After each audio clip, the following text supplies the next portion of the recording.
জমিদার বাবু যে ডাকাতি করিয়েছেন এই কথা সুধাকর জানলো কিভাবে? এটা আমাকে জানতেই হবে। না না না, জমিদারির অবস্থা খারাপ হতে পারে, তা বলে জমিদার বাবু তার প্রজাদের বাড়িতেই ডাকাতি করবেন? এ কিছুতেই মেনে নেওয়া যায় না। আপনি কি বলেন মোড়ল মশাই? হ্যাঁ, এই ব্যাপারে আমিও তোমাদের সাথে একমত। তার মানে ইনি হলেন নবাবগঞ্জের মোড়ল সুধাকর বাবু? একমত তো বুঝলাম, তা এখন কি করতে হবে বলুন। করার মতো কাজ একটাই আছে আমাদের হাতে। রাধাকান্ত বাবুকে আর জমিদার হিসেবে মানব না আমরা। আমাদের নতুন জমিদার হবেন ওনার ভাই নিশিকান্ত বাবু। কিন্তু নিশিকান্ত বাবু জমিদার হলেই কি আপনাদের সব সমস্যার সমাধান হয়ে যাবে? এ কি বাটুল বাবু আপনি? আপনাদেরকে কথা বলতে দেখে দাঁড়িয়ে গেছিলাম, এবার আমার প্রশ্নের উত্তর দিন।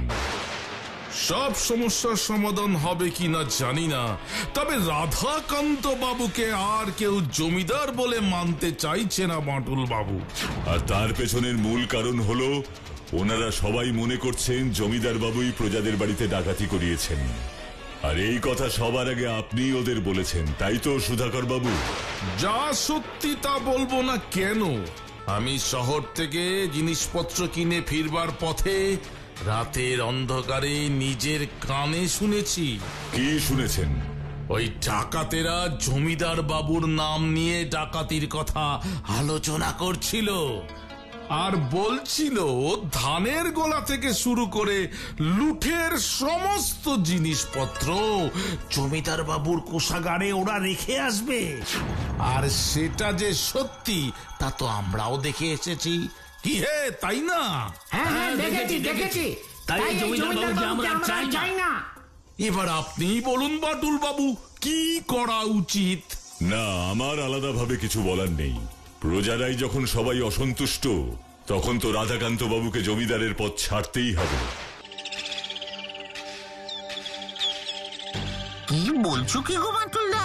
প্রজারা সবাই রাধাকান্ত বাবুর ভাই ওই নিশিকান্ত বাবুকেই নতুন জমিদার হিসেবে দেখতে চায়। তাই আমার আর কিছু করার নেই রে। তার মানে তুমি এই কেসটা সমাধান না করেই চলে যাবে? ভালোই তো ছিলাম, খাচ্ছিলাম আর ঘুমোচ্ছিলাম। ফিরে গেলেই তো সেই আবার স্কুলে যাও, পড়তে বসো, আর পড়া না পারলেই বাটুলদার হাতে মার খাও। কিন্তু এসব আবার বলা যাবে না। বিড়বিড় করে কি বলছিস রে বিচ্ছু? কই কিছু না তো, বলছিলাম প্রজাদের জমিদার প্রজারা ঠিক করবে, তাতে আমাদের কি? আমাদের তো পড়াশোনা আছে নাকি? দেখো বাচ্চাটা এটা কিছুতেই বোঝে না। এইদিকে পড়াশোনা করবার জন্য আমার মনটা বড় ছটপট ছটপট করছে, আর ওদিকে বাচ্চাটা কেস সমাধান নিয়ে পড়ে আছে। কি হবে এইসব কেস টেস সমাধান করে বদলা? বাবা, পড়াশোনা করার জন্য তোর মন ছটফট করছে? কেন করবে না শুনি? জল ছাড়া যেমন মাছ ছটপট করে, তেমনি পড়াশোনা ছাড়া এই বিচ্ছু শর্মা ছটপট ফটপট ছটপট ফটপট করে, বুঝলি?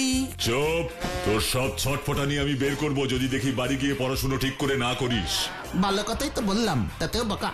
আর ভাল লাগে না।